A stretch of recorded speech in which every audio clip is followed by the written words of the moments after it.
Mantan Presiden Republik Indonesia dinilai punya efek yang baik bila turun sebagai juru kampanye di Pilkada serentak 2024. Mereka pun tidak dilarang untuk berkampanye. Yang sedang ramai adalah rencana turun gunung Joko Widodo dan Megawati Soekarno Putri di kampanye Pilgub Jawa Tengah. KPU Jateng pun menegaskan mantan presiden boleh kampanye karena bukan lagi penyelenggara negara. Ya, jadi kalau Presiden ke-7 kita, Pak Joko Widodo ini menjadi jurkam, tentu tidak ada larangan karena beliau sudah tidak menjadi penyelenggara negara. Yang diatur di dalam ketentuan peraturan KPU itu adalah untuk mendaftarkan tim kampanye. Nah, sehingga memang mestinya ini tidak ada larangan terhadap beliau untuk melakukan kampanye dalam hal ini menjadi jurkam. Isu dukungan Jokowi ke salah satu paslon di Jateng pun kian terang. Di akun Instagramnya, calon gubernur Jawa Tengah nomor urut 2 Ahmad Lutfi mengunggah fotonya bertiga bersama mantan Presiden Jokowi dan calon wakil gubernurnya Tash Yassin. Dalam unggahan itu, Ahmad Lutfi menulis, Pak Jokowi punya perhatian besar terhadap kesejahteraan masyarakat Jawa Tengah.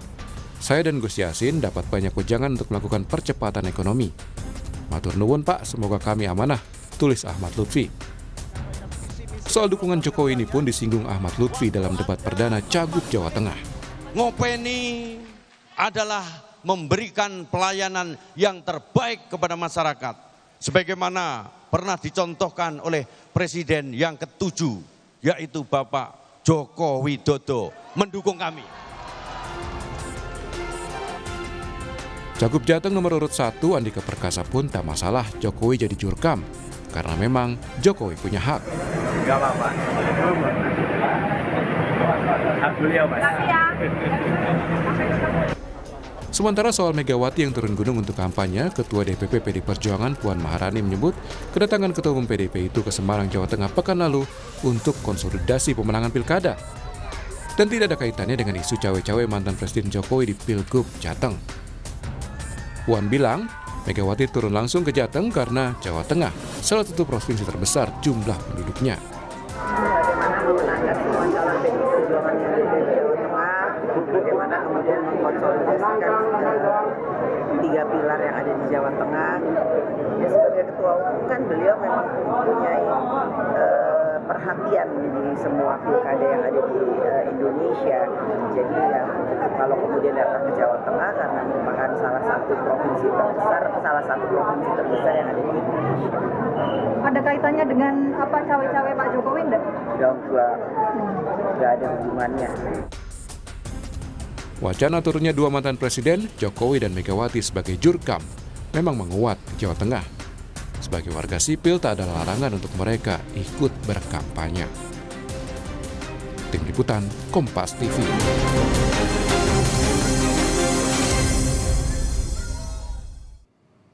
Lalu seberapa besar seorang tokoh yang pernah menjabat sebagai Presiden Republik Indonesia kemudian bisa mendongkrak elektabilitas paslon di pilkada? Jika mereka turun jadi juru kampanye, kita ulas bersama dengan Wakil Ketua Umum Partai Golkar, Pak Nurdin Halid, akan bergabung kemudian juga ada politisi PDI Perjuangan yang juga merupakan tim Direktorat Strategi Pemenangan Pilkada PDI Perjuangan, ada Bung Andreas Hugo Parera. Selamat pagi Bung Andreas. Selamat pagi Aristi. Kemudian juga ada pakar politik dari Universitas Diponegoro, sudah ada Mas Wahid Abdurrahman. Selamat pagi, Assalamualaikum Mas Wahid. Waalaikumsalam, pagi Mbak, Bang Andreas. Pagi Mas Wahid. Ya, ini kita mau bahas soal bagaimana strategi yang dilakukan untuk pemenangan Pilkada Jawa Tengah. Baru-baru ini kita lihat ada strategi salah satunya yaitu tadi Pak Jokowi yang kemudian bertemu dengan Pak Lutfi dan juga Gus Yassin begitu. Tapi sebelum sampai ke situ, saya mau review kembali begitu ya, mengingatkan kembali debat Pilkada Jawa Tengah semalam yang sudah digelar dan diikuti oleh dua paslon. Ini kita tahu merupakan perang bintang ya, perang bintang antara Pak Lutfi dan juga Pak Andika. Nah, kalau menurut Mas Wahid sendiri, penampilan debat perdana bintang-bintang kemarin semalam begitu ya, ada Pak Andika dan juga Pak Lutfi. Siapa sebenarnya yang jadi bintangnya semalam? Ya, saya lebih senang terminologinya mungkin Liga Champion, Mbak. Liga Champion. Iya, artinya klub-klub terbaik di Eropa. Ini kan figur-figur terbaik putra anak bangsa ya. Masing-masing punya kekuatan. Kalau melihat semalam saya kira kekuatan Pak Andika dan Pak Hendy adalah pada bagaimana konsep tentang digitalisasi. Beliau seringkali menyebut, bahkan sampai Starlink beberapa kali disebut untuk menyelesaikan beberapa persoalan termasuk nelayan. Sementara pasangan 02 Pak Lutfi dan Gus Yassin punya program-program real populis yang kemudian sudah langsung divisualisasikan. Contohnya misalnya ada rumah gubernur, rumah rakyat, kemudian integrasi aplikasi, termasuk kemudian kartu zilenial sudah disebut. Itu perbedaan yang saya kira sudah mulai tajam muncul di antara dua paslon ini, Pak. Kalau soal adu gagasan dan juga visi misi yang menurut Anda paling mengena sekali langsung ke tepat ke sasaran, apalagi soal pelayanan publik, reformasi birokrasi, termasuk juga tata kelola pemerintah, siapa menurut Anda yang kemudian cukup menguasai di antara dua paslon ini? Iya, sudut pandangnya agak lain ya, Mbak. Kalau tadi pasangan 02 saya kira memang sudah mulai menunjukkan program real dengan visualisasi, sementara pasangan 01 memang pada penguatan konsep tentang digitalisasi. Ini yang dua hal yang memang agak berbeda pendekatannya. Fokusnya berbeda, pendekatannya berbeda. Oke, itulah tadi debat pilkada semalam yang kemudian diikut. Tapi kalau menurut Anda ini sudah menghangat, sudah panas atau seperti apa kalau debat semalam?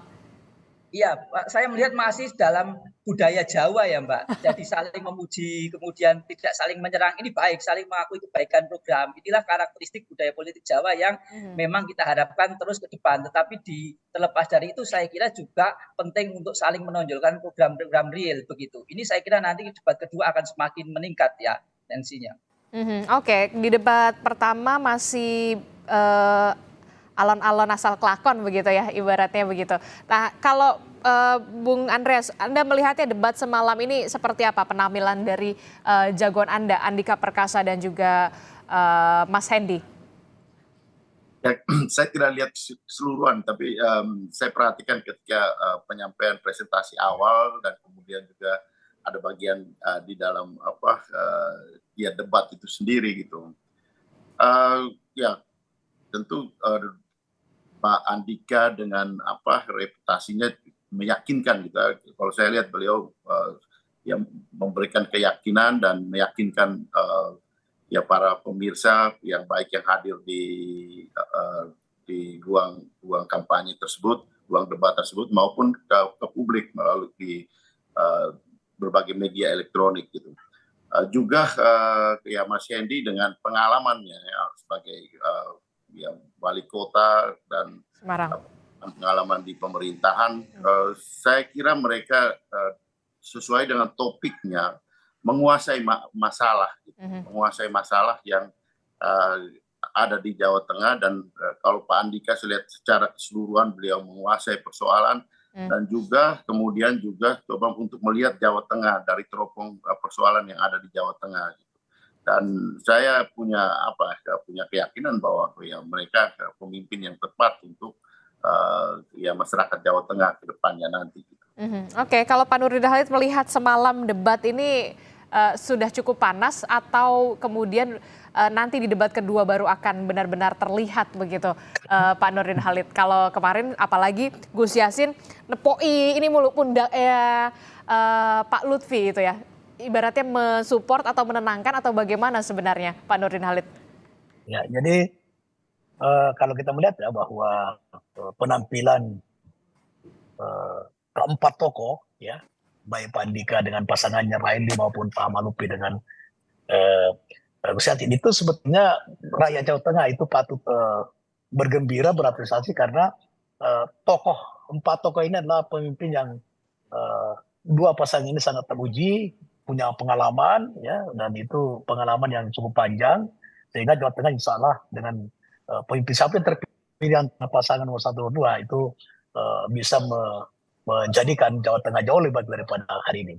Yang kedua adalah kalau kita mencermati, kebetulan saya nonton debat tadi malam, dua-duanya ini memang menguasai materi ya, menguasai substansi dan menguasai berbagai persoalan dan mampu memberikan dari sisi perencanaan memberikan solusi terhadap permasalahan yang dihadapi oleh Jawa Tengah, baik Pak Andika maupun Pak Malupi. Cuman Pak Malupi memang dari sisi anatomi Jawa Tengah sedikit jauh lebih memahami, lebih menguasai. Misalnya dia bisa menyampaikan berapa jumlah desa yang belum tersentuh daripada internet apa dan sebagainya dan itu dan sebagainya. Dibanding Pak Andika sedikit, dan beliau jujur itu suatu sebagai seorang tentara sejati, saya mengakui bahwa memang saya belum hafal daripada nama desa dan sebagainya. Saya jujur saja, ini seorang pemimpin yang mengakui sebuah kelemahan itu sangat bagus sebetulnya. Tapi oleh karena itu maka sebetulnya dua-duanya sangat baik ya dalam menyampaikan program-programnya, khususnya di bidang yang merupakan topik daripada diskusi tadi malam. Saya kira dengan kedua pemimpin ini adalah menjadi pilihan yang sangat bagus bagi rakyat. Nah, mungkin sekarang ini nanti rakyat akan betul-betul lebih cermat lagi, khususnya pemilih cerdasnya ya, dalam mencermati dan program-program daripada kedua calon pemimpin Jawa Tengah ini.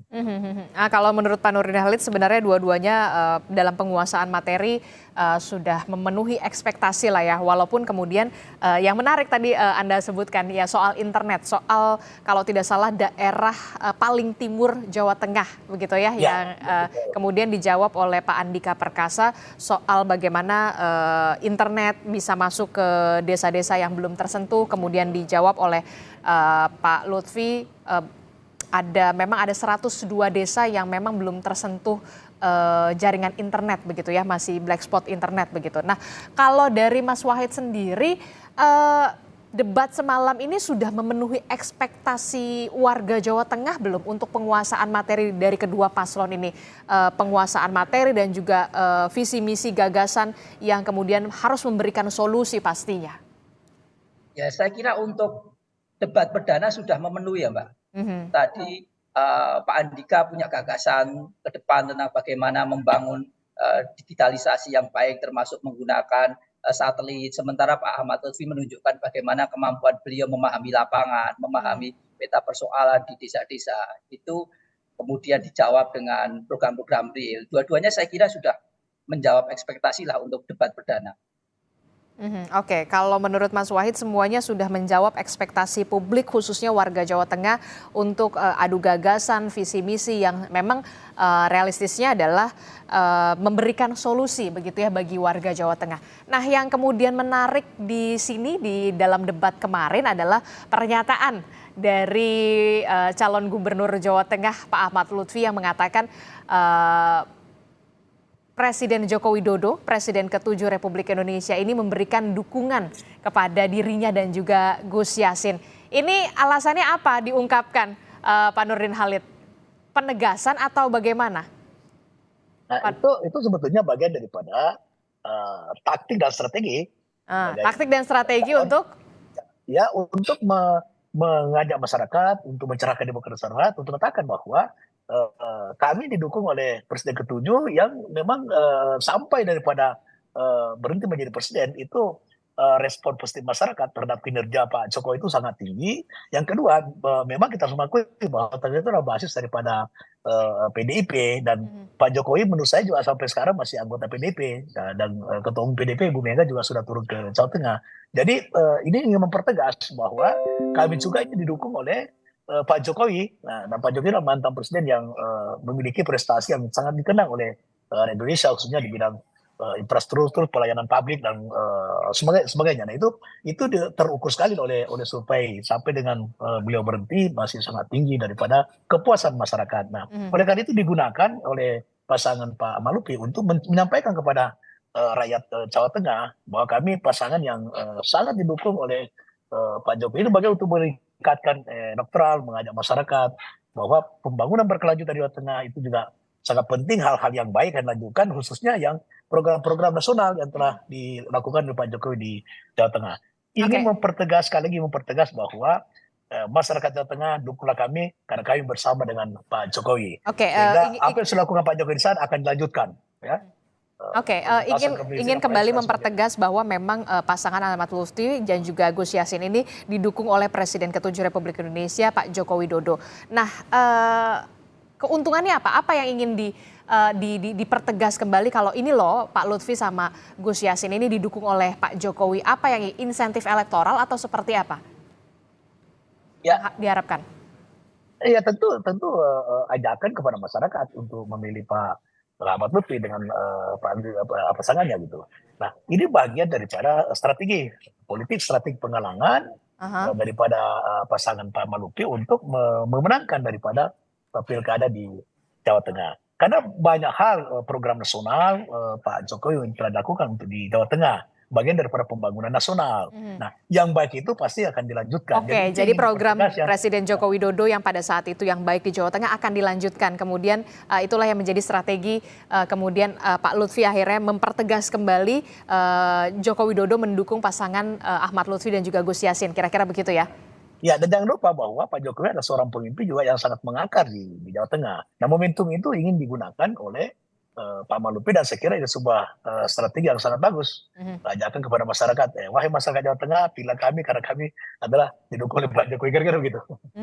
Oke, PDI Perjuangan meresponnya bagaimana ini, Bung Andreas Hugo? Kalau pasangan sebelah begitu ya sudah memang mempertegas bahwa Pak Jokowi ini mendukung pasangan Ahmad Lutfi dan juga Gus Yassin. Komentar Anda, Bung Andreas? Ya, Adisti, politik itu kan klaim ya. Klaim apa yang sudah dilakukan, terus atau klaim terhadap apa yang akan terjadi gitu. Dalam arti memberikan harapan pada masyarakat. Gitu.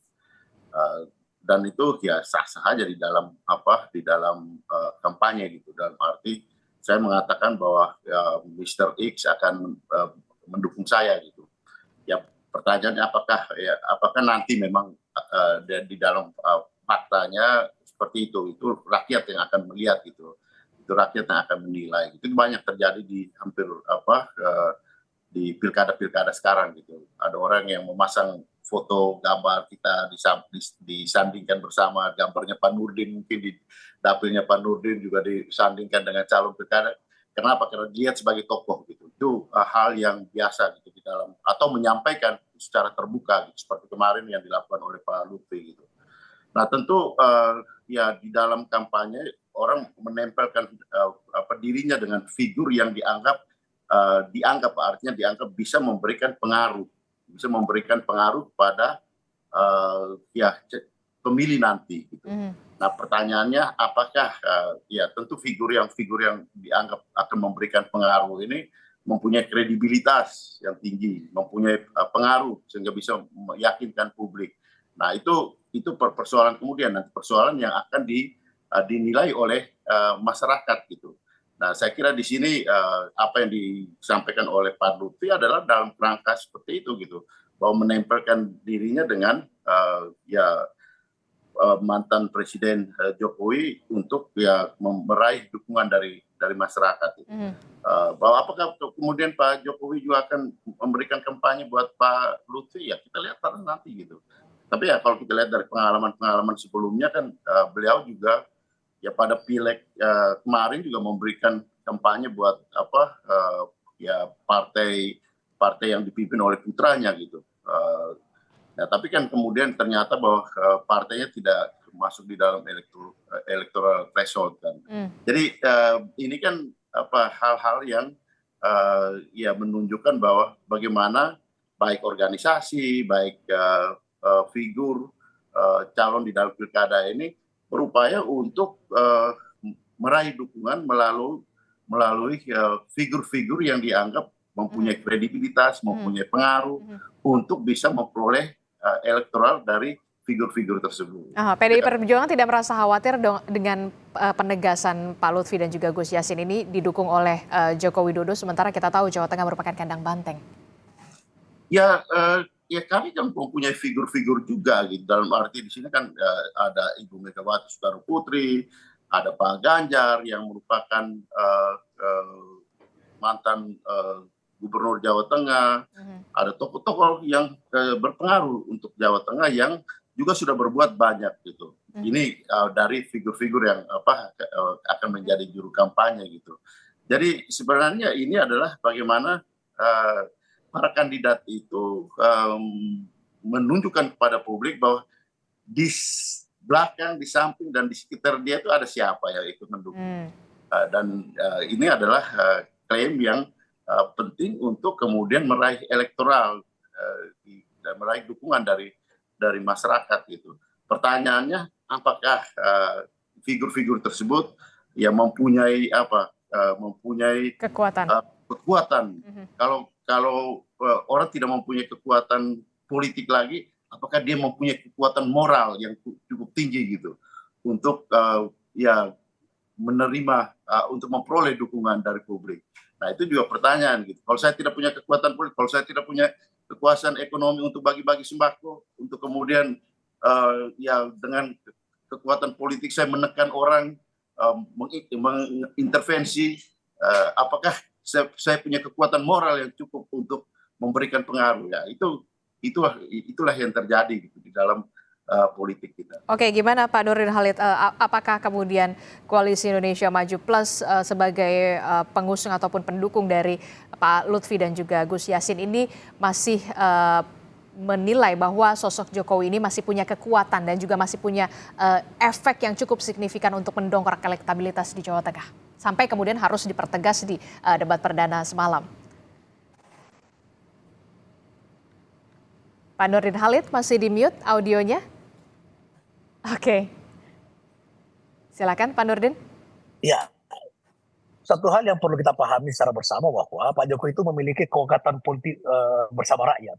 Dia dengan tanpa partai politik dia memiliki kekuatan politik pribadi bersama rakyat. Itu kelebihan Pak Jokowi yang tidak semua orang bisa memiliki seperti itu. Oleh karena itu, saya pasti yakin sekali bahwa pengaruh, karisma, kewibawaan dan program-program yang sudah dilaksanakan oleh Pak Jokowi itu masih berkenan di hati rakyat. Nah, oleh karena itu maka kemudian Koalisi Indonesia Maju all out ya untuk memenangkan daripada pasangan Ahmad Lutfi dan Gus Yassin yang telah dicalonkan oleh Partai Golongan Karya, dan Partai Golongan Karya dalam pileg kemarin Jawa Tengah juga cukup bagus, kursi juga meningkat, dan oleh karena itu seluruh instrumen partai, fungsionaris dan seluruh kader partai dan fraksi Partai Golkar, DPR pusat maupun provinsi dan kota itu sudah diinstruksikan oleh Ketua Umum kami Pak Bahlil untuk all out daripada memenangkan pasangan yang didukung oleh Partai Golkar, itu pasangan Ahmad Lutfi dengan Gus Yassin. Oleh karena itu maka dengan mudah-mudahan Pak Jokowi punya waktu dan kesempatan bisa turun kampanye secara langsung, sehingga apa yang menjadi harapan masyarakat Jawa Tengah itu bisa langsung dengar oleh Pak Jokowi. Dan jangan lupa bahwa di Jawa Tengah kemarin siapa yang dukung Pak Jokowi itu yang menang di Jawa Tengah ini. Oke, berarti dengan sudah dipertegasnya dengan pernyataan dari Pak Lutfi di debat perdana semalam, itu artinya sudah resmi begitu Pak Jokowi ini jadi jurkamnya atau juru kampanye pasangan Pak Lutfi dan juga Gus Yassin, Pak Nurdin Halid? Iya, bukan begitu, bukan secara resmi, tapi harapan Pak Ahmad Lutfi termasuk daripada Koalisi Indonesia Maju mengharapkan Pak Jokowi untuk turun langsung berkampanye, sehingga apa yang dipertegas oleh Pak Ahmad Lutfi itu menjadi kenyataan dengan Pak Jokowi bisa bertemu langsung dengan rakyat Jawa Tengah di beberapa titik seperti itu. Itu harapan. Apakah nanti Pak Jokowi bersedia itu walau alam, tapi kita mengharapkan ya Pak Jokowi untuk membantu untuk meyakinkan rakyat Jawa Tengah bahwa yang terbaik itu adalah dua-duanya pemimpin terbaik sekali. Pak Andika itu pemimpin yang sangat berpengalaman dan sejak saya kenal baik dengan beliau. Tapi dalam politik itu kan ada pilihan. Politik itu ada kepentingan dan politik itu harus ada sikap dan harus ada pilihan. Nah, oleh karena itu maka tentu dengan kehadiran Pak Jokowi nanti insya Allah mudah-mudahan bisa makin semakin pertegas bahwa memang Pak Ahmad Lutfi didukung oleh Pak Jokowi. Oke, saya ke Mas Wahid. Mas Wahid, ini kalau kita lihat ya, dengan adanya penegasan dari Pak Lutfi di debat perdana kemarin, apa yang sebenarnya ingin disampaikan oleh Pak Lutfi ini soal dukungan dari Joko Widodo? Ya, kalau bahasa Jawanya ngalah berkah, Mbak. Ngalah berkah politik ya. Jadi kalau kita ingat survei Litbang Kompas di akhir Juni itu menunjukkan bahwa ada 66,4% pemilih itu yang preferensi politiknya sangat dipengaruhi oleh figur yang didukung oleh Pak Prabowo. Kemudian di Pak Jokowi 65,2%. Nah, itulah yang kemudian kapitalisasi dukungan itu termasuk tadi melalui foto dan semalam penegasannya tidak hanya Pak Jokowi saya kira ya, Pak Prabowo juga disebut oleh Pak Ahmad Lutfi dan Gus Yassin itu sebagai cara untuk memastikan, meyakinkan publik yang memilih Jawa Tengah bahwa mereka ini yang didukung. Tetapi juga perlu diingat tadi bahasanya ada insentif, lalu ada disinsentifnya ya. Atau kalau bahasa Jawanya kena mulutnya lah begitu. Kenapa? Karena kita sudah melihat sekarang ini pasca debat itu pemilih-pemilih yang dalam tanda kutip tidak suka atau kemudian di tengah jalan itu kurang cocok dengan Pak Jokowi, itu arah dukungannya sudah mulai ke Pak Andika. Ini juga yang dinamika yang perlu juga untuk kemudian dicermati saya kira. Oke, tapi begini, kalau kita lihat berarti kalau di Jawa Tengah untuk battleground Jawa Tengah ini kekuatan figur cukup diperhitungkan termasuk soal kemudian Joko Widodo ibaratnya bisa dikatakan istilah turun gunung. Lalu bagaimana dengan Bu Megawati yang kita tahu merupakan Ketua Umum PDI Perjuangan yang nantinya juga apakah akan turun gunung untuk berkampanye di Jawa Tengah? Apakah ini akan memberikan insentif elektoral bagi kedua pasangan calon? Jangan dijawab dulu Mas Wahid, tetaplah bersama kami di Sapa Indonesia Pagi, usai jeda kami kembali. Terima kasih Anda masih bersama kami di Sapa Indonesia Pagi. Saudara, masih membahas soal bagaimana Pilkada Jawa Tengah. Kita tahu bahwa sejumlah tokoh kemudian turun gunung istilahnya ya untuk memenangkan Pilkada Jawa Tengah yang kemudian diikuti dua paslon. Masih bersama saya Bung Andreas Hugo Parera, Pak Nurdin Halid dan juga Mas Wahid. Mas Wahid, menyambung pertanyaan saya tadi, seberapa signifikankah kemudian sosok tokoh yang dalam tanda kutip ini mengendorse atau katakanlah Pak Jokowi atau Bu Mega dan juga beberapa tokoh lainnya yang sampai turun gunung untuk memenangkan paslon mereka di Pilkada Jawa Tengah ini, efeknya untuk mendongkrak elektabilitas atau memberikan insentif elektoral kepada kedua paslon ini, Mas Wahid? Ya, karakteristik pemilih di Jawa Tengah memang salah satu faktor penentu selain patron klien, kemudian peran tokoh itu besar, Mbak. Maka kemudian peran Bu Mega untuk mengkonsolidasi struktur PDIP yang kuat, kader yang militan itu menjadi penting. Demikian juga Pak Jokowi ya. Paling tidak menurut saya bagaimana kemudian Pak Jokowi mengkonsolidasi aktor-aktor jaringan. Bahasanya turun gunung itu kemudian tidak harus selalu dimaknai turun ke masyarakat grassroots. Tapi paling tidak tadi mengkonsolidasi aktor-aktor jaringan yang kemudian aktor jaringan itu diharapkan kemudian bisa bekerja secara masif. Karena bagaimanapun Pilpres 2019 termasuk Mei 2024 banyak sekali jaringan-jaringan relawan yang kemudian aktor-aktornya bersinggungan langsung dengan Pak Jokowi. Inilah yang kemudian berkah politiknya masih sangat kuat dalam perspektif itu, Mbak. Meskipun tadi ya ada disinsentifnya juga tadi pulutnya kalau bahasa Jawa ketika tadi orang-orang yang tidak senang, tidak kemudian cocok, ada berbagai nilai yang kemudian dianggap tidak sesuai, itu kemudian berpindah haluan. Oke, tapi Anda melihat sosok Joko Widodo di Jawa Tengah ini masih memberikan efek atau punya efek yang luar biasa? Walaupun ya, sudah tidak menjadi presiden. Besar, Mbak. Tadi bagaimana mengkonsolidasi aktor jaringan, kemudian aktor jaringan itulah yang nanti akan bekerja secara masif. Itu yang pertama, paling tidak etis itu. Kemudian tentu kalau kemudian nanti harapannya lebih besar pada bagaimana tadi Pak Jokowi turun langsung ke grassroots, tetapi tentu ini harus juga masih harus dicek kembali. Oke, kan kalau kita lihat kan Jawa Tengah ini merupakan kandang banteng begitu. Sementara efek Jokowi masih Anda katakan masih besar. Bagaimana nanti kemudian pemetaan suaranya untuk kedua paslon ini? Ya, saya kira sekarang teritori kewilayahan sudah mulai nampak ya, Mbak. Mana yang kemudian leading di wilayah Pantura, leading di wilayah basis-basis kalangan santri, kemudian termasuk di Solo Raya yang sekarang juga sudah mulai menguat intensitas kompetisinya. Nah, inilah kemudian di mana nanti kemudian Pak Jokowi akan fokus, kemudian di mana misalnya ada partai politik PDI Perjuangan. Iya, betul. Antara relawan, antara mesin partai itu tentu akan saling mengisi itu. Oke, cukup menarik ya kalau untuk kita lihat battleground dari Jawa Tengah ini karena juga ada wilayah Pantura, kemudian perkotaan, termasuk soal daerah-daerah santri atau pesantren begitu ya yang kemudian juga punya basis suara tersendiri untuk kedua paslon. Nah, kalau untuk Bung Andreas Hugo sendiri, bagaimana untuk Bu Mega sebagai kita lihat kan Bu Mega Ketua Umum PDI Perjuangan, apakah nanti juga akan turun ke masyarakat untuk memenangkan Pak Andika dan juga Mas Hendy ini? Ya, Bu Mega jelas sebagai ketua partai, ketua umum partai yang mempunyai tanggung jawab dan untuk memenangkan pilkada di Jawa Tengah, di pilkada di seluruh Indonesia, di samping membuat keputusan, koordinasi, juga mengkonsolidasi apa yang dilakukan oleh ketua umum PDI Perjuangan Ibu Megawati Soekarno Putri kemarin adalah melakukan konsolidasi terhadap mesin partai. Dan itu adalah salah satu cara untuk kemudian ya mendorong masyarakat, mendorong para pemilih untuk yang memilih pasangan yang didukung oleh PDI Perjuangan, karena toh orang tahu gitu, masyarakat Jawa Tengah tahu Ibu Mega itu sebelum menjadi anggota DPR pun beliau berkampanye di Jawa Tengah gitu. Tahun 87 kalau tidak salah Ibu Mega itu terpilih menjadi anggota DPR Jawa Tengah. Jadi masyarakat Jawa Tengah itu sudah sangat mengenal Ibu Megawati Soekarno Putri gitu sebelum beliau menjadi ketua umum sekalipun. Jadi kekuatan itu sudah sangat mengakar, figur Ibu Mega itu sudah sangat mengakar di Jawa Tengah. Sehingga kalau mau bilang istilahnya tadi Mas Wahid ngalap berkah ya, saya kira ini juga salah satu insentif elektoral yang bisa diperoleh melalui Ibu Mega untuk pasangan Pak Andika dan Mas Hendi gitu.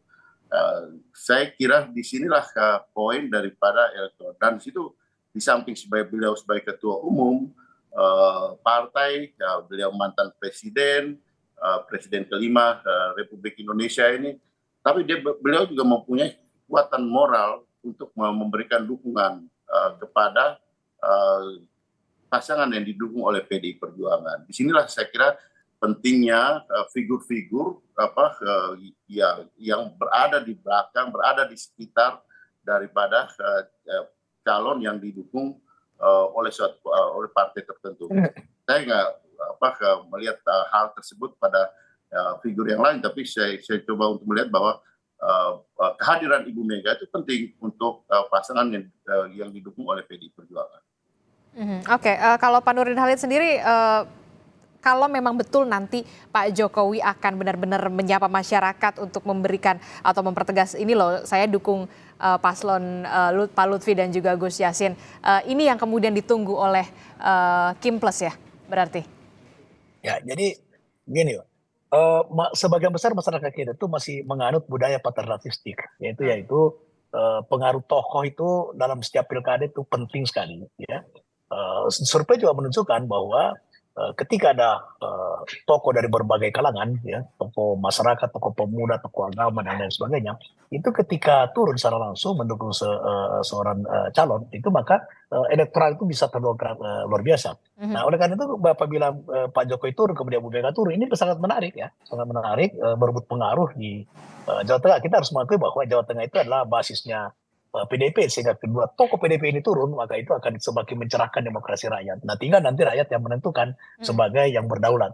Nah, saya yakin bahwa kalau Pak Jokowi memang punya kesempatan, ruang, dan bisa turun secara langsung, itu sangat menguntungkan tidak hanya masyarakat Jawa Tengah, tapi juga daripada keterpilihan Pak Ahmad Lutfi dan Gus Yassin gitu. Begitu pula Ibu Mega kalau turun itu sangat menguntungkan daripada Pak Andika, sehingga ini pertarungan sangat sengit sebetulnya di Jawa Tengah ini, karena dua tokoh calon gubernur adalah betul-betul seorang pemimpin yang syarat dengan pengalaman. Pak Lutfi di kepolisian, kemudian Pak Andika di tentara. Dua-dua ini punya pengalaman yang luar biasa. Nah, oleh karena itu yang diuntungkan adalah masyarakat Jawa Tengah sendiri. Nah, ketika dua tokoh, Ibu Mega sama Pak Jokowi turun, ini dua-duanya mantan presiden dengan punya prestasi masing-masing. Ini yang diuntungkan ini rakyat Jawa Tengah, tinggal rakyat yang mana yang terbaik di antara yang baik gitu.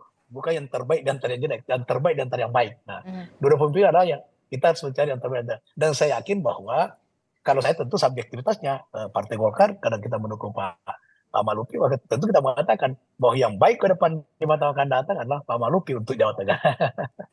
Oke, tapi begitu, kan tapi begini, kalau tadi kan dari tadi kita sudah membahas soal Pak Jokowi, Bu Mega turun gunung dan segala macam lah ya, soal tokoh-tokoh nasional begitu, mantan presiden yang memberikan, yang diharapkan bisa memberikan insentif elektoral. Tapi yang kemudian dilupakan atau jangan juga dilupakan adalah bagaimana Gen Z ataupun pemilih muda di Jawa Tengah yang baru pertama kali mungkin ya di Pilpres ataupun di Pilkada ini punya hak suara untuk memilih. Nah, bagaimana strategi kedua pasangan calon ini untuk bisa menggait atau menggrab pemilih muda selain dari soal tokoh yang turun gunung tadi, Bung Andreas dan juga Pak Nurdin. Saya ke Bung Andreas dulu deh, Bung Andreas. Ya, tiap pasangan ini tentu mempunyai target, strategi, terhadap segmen pemilihnya gitu. Begitupun dengan pasangan Pak Andika dan Mas Hendi untuk Jawa Tengah gitu. Banyak tokoh-tokoh muda yang juga ya turun untuk berkampanye untuk Pak Andika dan Mas Hendi di sini. Saya kira ya target-target itu tentu dilakukan oleh ya semua pasangan gitu. Dan di PDI Perjuangan tentu ya fokus pada Gen Z itu menjadi salah satu target penting gitu. Dan kita tahu gitu instrumen yang paling efektif untuk mencapai target itu ya sekarang kita melihat misalnya dengan media sosial. Media sosial. Karena mungkin Pak Gen Z itu tidak terlalu tertarik untuk ya hadir langsung di dalam kampanye pertemuan tatap muka. Tapi mereka merupakan calon pemilih yang aktif menggunakan media-media sosial. Saya kira itulah yang dilakukan oleh pasangan ya Pak Andika dan Mas Hendi gitu. Dan selama ini ya saya tahu bahwa menggunakan instrumen-instrumen itu cukup efektif di dalam meningkatkan tingkat keterpilihan dari Pak Andika dan Mas Hendi. Oke, kalau Pak Nurdin Halid sendiri bagaimana untuk menggrab kaum muda, kalangan muda Gen Z begitu yang kita tahu di Jawa Tengah juga angkanya cukup tinggi begitu ya. Walaupun tadi dikatakan oleh Mas Wahid sosok figur kultur ini masih cukup diperhitungkan begitu. Lalu yang kemudian juga jangan dilupakan adalah soal kaum muda atau kalangan muda. Bagaimana strategi paslon Pak Ahmad Lutfi dan juga Gus Yassin ini? Apakah cukup dengan Pak Jokowi dipertegas mendukung pasangan Lutfi dan juga Gus Yassin atau nanti akan seperti apa? Kan kita tahu anak muda itu kritis dan juga realistis. Ya, Pak Lutfi sudah sangat memahami anatomi Jawa Tengah ya, khususnya di bidang kepemudaan, apa yang menjadi minat mereka, apa yang menjadi harapan mereka. Oleh karena itu berbagai program nanti akan disampaikan dalam setiap kampanye beliau. Salah satunya misalnya sekarang ini adalah digitalisasi. Digitalisasi ini adalah sebuah kebutuhan bangsa kita karena dengan digitalisasi itu merubah peradaban, sebagai sebuah peradaban baru, merubah perilaku daripada masyarakat khususnya generasi muda kita, cara bergaul, cara berorganisasi, cara berkomunikasi dan sebagainya. Nah oleh karena itu maka Pak Lutfi telah merangkai berbagai program yang bersentuhan dengan apa yang menjadi harapan daripada anak muda kita. Dan perlu kita pahami bahwa potensi generasi Z kita maupun pemuda lainnya itu adalah merupakan modus demografi oleh bangsa Indonesia. Oleh karena itu maka ini tidak boleh terlewatkan dalam hal perencanaan program, dan Pak Lutfi sudah merangkai berbagai program yang bersentuhan dengan apa yang menjadi minat dan menjadi harapan daripada kaum muda kita, generasi Z kita itu. Begitu, Pak. Oke, kalau Mas Wahid terakhir, Mas Wahid, kalau di Jawa Tengah sendiri karakteristiknya seperti apa sih sebenarnya kalau memang figur? Kalau memang figur, seberapa besar kemudian efek dari tokoh-tokoh yang nanti akan turun gunung? Apakah nanti di debat kedua juga penampilan dari adu visi, misi dan juga gagasan juga dilihat oleh para pemilih muda, termasuk juga swing voters atau undecided voters nantinya? Saya pamit ya. Saya pamit karena sudah. Oke, terima kasih Pak Nurdin Halid. Terima kasih atas waktunya. Terima kasih. Silahkan Mas Wahid. Sama, saya kira tokoh tetap akan berpengaruh, Mbak. Tadi ada Bu Mega, Pak Jokowi, kemudian tentu juga tokoh-tokoh kuat di tingkat lokal, termasuk kemudian keberadaan ulama. Itu yang berkaitan dengan memang secara spesifik kita bisa melihat, Mbak, demografi Gen Z dan milenial Jawa Tengah. Contoh misalnya berkaitan dengan ASN, itu 52% generasi Z dan milenial. Maka kemudian program-program yang solutif dan yang paling penting juga adalah kemasan. Karena kemasan yang menghibur, yang kemudian cocok dengan Gen Z itu menjadi penting. Nah, semalam sudah mulai di-spill saya kira. Misalnya ketika Pak Lutfi mengatakan akan ada kartu zilenial, ngopi gratis, internet gratis. Juga sama dengan Pak Andika yang mau mencoba menggunakan satelit untuk internet. Ini kan nanti pada akhirnya muaranya adalah untuk Gen Z dan milenial. Ke depan maka debat kedua, ketiga itu sangat menentukan. Paling tidak untuk swing voters yang hari ini bisa jadi masih sekitar 10%. Oke, nanti kita akan nantikan setelah kita lihat penampilan debat perdana kemarin para kedua paslon, kita tentu akan masih melihat bagaimana visi dan juga misi dari kedua paslon yang nantinya. Ya, silakan, Bung Andreas. Ya, di samping insentif untuk elektoral, kehadiran dari figur-figur tertentu itu bisa menjadi disinsentif juga. Tadi sudah disinggung oleh Mas Wahid gitu. Jadi ya bisa menjadi positif, bisa menjadi negatif gitu. Dan ya kita lihat saja nanti gitu kehadiran daripada calon-calon figur-figur ini. Oke, walaupun memang ada tokoh-tokoh yang turun gunung, tapi yang pasti kita harapkan visi dan juga misi, program yang solusi untuk menjadikan Jawa Tengah lebih baik, itulah yang kemudian diimpikan oleh warga Jawa Tengah untuk 5 tahun ke depan. Terima kasih Bung Andreas Hugo Parera telah bergabung bersama kami. Mas Wahid, terima kasih, dan juga sebelumnya tadi ada Pak Nurdin Halid juga sudah bergabung. Terima kasih Bapak-Bapak, sehat selalu. Assalamualaikum, selamat pagi.